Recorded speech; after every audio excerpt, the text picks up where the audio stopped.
Qëllimi i konferencës është ta njoftojmë opinionin publik lidhje me gjendjen me mbeturinën në komunën e Prishtinës, gjithashtu të shprehim shqetësimin tonë si dhe zgjidhjen e cila duhet të vijë si rezultat i masave që duhet të merr komuna e Prishtinës bashkë me menaxhmentin e ndërmarrjes pastrimi. Zanafilla e problemit fillon bashkë me konstituimin e qeverisjes LDK-PDK në Prishtinë, domethënë në dhjetorin e vitit 2021, atëherë kur ndërmarrjet publike u ndanë në bazë të interesave politike, pa plane konkrete zhvillimore, pa plane biznesi dhe pa asgjë tjetër përveç interesit për ndarjet pushtetit. Këto ndërmarrje i kanë përcjell probleme të mëdha me fillim, punësimet pa kriter e pa nevojë duke bllokuar ndërmarrjen, sidomos fjala është për ndërmarrjen pastrimi, duke krijuar obligime financiare të panevojshme, duke rritur borxhet deri në pamundësi të operimit të mëtetjeshëm të saj, gjendje e cila është tani më në kryeqytetin Prishtina. Kuvendit i kanë ardhur disa herë kërkesa për subvencionim të ndërmarrjes, madje 2 herë është subvencionuar. Herën e parë e patën përkrahur edhe nesi asamblesë të lëvizjes vetëvendosje, mirë po me vërejtjen se nuk do të përkrahim subvencionim asnjëherë tjetër nëse nuk sillet një plan konkret i operimit dhe një plan i cili ndërmarrjen do ta futte në binar të duhur dhe Prishtina do të ishte e pastër. Këto vërejtje tona të leqe nuk u morën parasysh, por situata eskaloi edhe me tutje, duke pasur punësime të vazhdueshme, duke bërë shpenzime të panevojshme, e madje nga njëherë situata bëhej sikurse ndërmarrja po operon me miliona fitime, derisa kishte humbje dramatike, nuk po arrinte të menaxhonte as borxhet që i kishte tek operatori i cili pranon bën grumbullimin e mbeturinave. Situata ka eskaluar deri në masën sa që menaxhmenti i ndërmarrjes nuk ka marrë asnjë masë drejt përmirësimit. Vetëm nga janari i këtij viti flitet për mbi 30 të punësuar, kryesisht në administratë, që si paradoks i kësaj, ndërmarrja ka marrë me qira nga ndërmarrja tjetër publike, cila po ashtu menaxhohet nga PDK-ja, nga ndërmarrja publike banesore, zyra me qira për t'i akomoduar ata të punësuar, cilët nuk kanë vend normal të punojnë dhe nuk kanë hapësirat mjaftueshme në hapësirat që i ka pasur deri më tani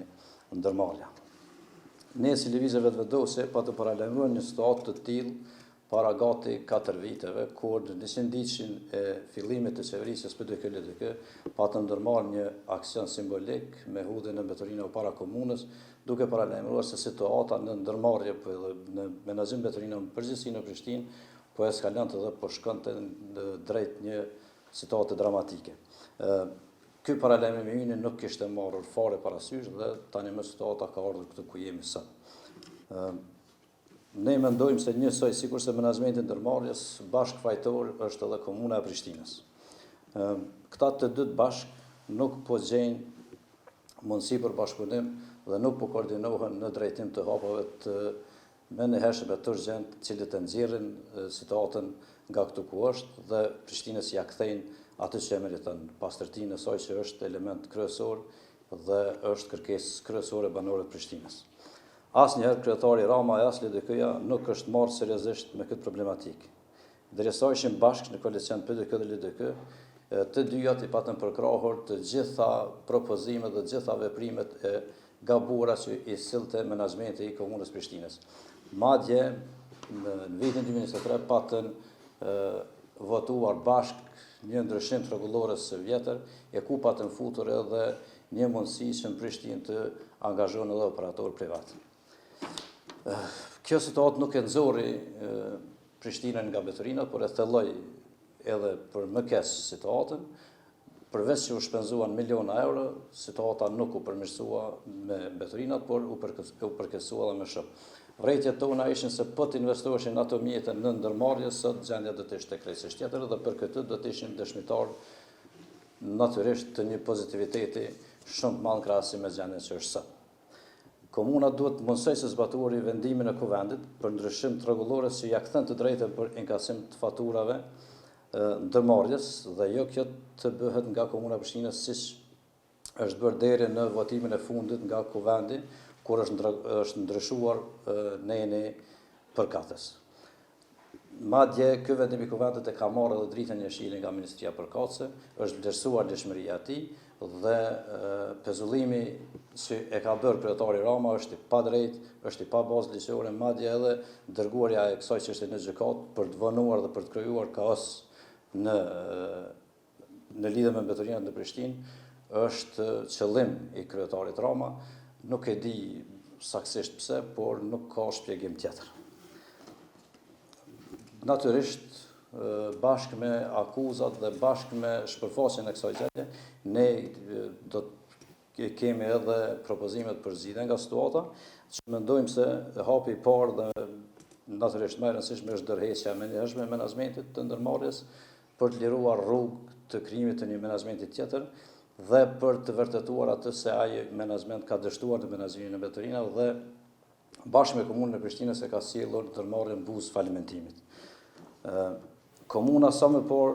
të zhbllokoj mjetet që ka grumbulluar nga pagesa fatura, vlera të cilat deri më tani është rreth 600.000 euro, dhe këto mjetet i kthehen ndërmarrjes për shlyerje të borxheve, për pagesa të pagave dhe për çdo aspekt tjetër i cila është nevojë emergjente e ndërmarrjes.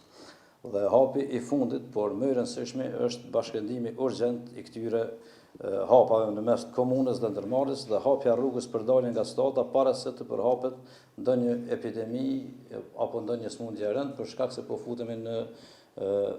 kohën kur temperaturat ngriten, prania e madhe e qenëve ndacak në Prishtinë, të cilët shpërndajnë mbetërinat e bashkë me to dhe smundjet, është një nevojë emergjente të ndërmerren hapa konkret. Fajtor janë të dy palët, edhe PDK edhe LDK, pa tjetër që kryetari Rama ka fajin më të madh, mirë po viktim në këtë rast janë qytetarët e Prishtinës, të cilët madje nëse situata vazhdon të jetë e tillë, nuk do të kenë mundësi as të ecin nëpër trotuar për shkak të grobullimit të sasisë së madhe të mbetërinave. Gjendja me ndërmarrjen pastrimi po shihet se çfarë është, mirë po sipas informatave edhe ndërmarrjet e tjera nuk janë në gjendje më të mirë. Ne nuk i kemi informatat e sakta për secilin nga to, për arsye se Kuvendi nuk po arrin të mbajë seancat e rregullta dhe si natyrë e kësaj ne nuk i kemi informatat për shkak se menaxhmenti ose aksionarët e ndërmarrën nuk po raportojnë para Kuvendit. Mirë, po me informatat që kemi na, situata nuk është as pak e mirë edhe në ndërmarrje të tjera. Prandaj kërkohen masa urgjente nga kryetari Rama, sepse qytetari i Prishtinës natyrisht nuk ja ka borxh shkatrimin e punës publike, ndërmarrje publike dhe çdo gjë tjetër që është publike në qytetin e Prishtinës. Ai ju takon qytetarët e Prishtinës dhe duhet menaxhohet ashtu siç ata e meritojnë dhe ashtu siç ata kanë dhënë besim.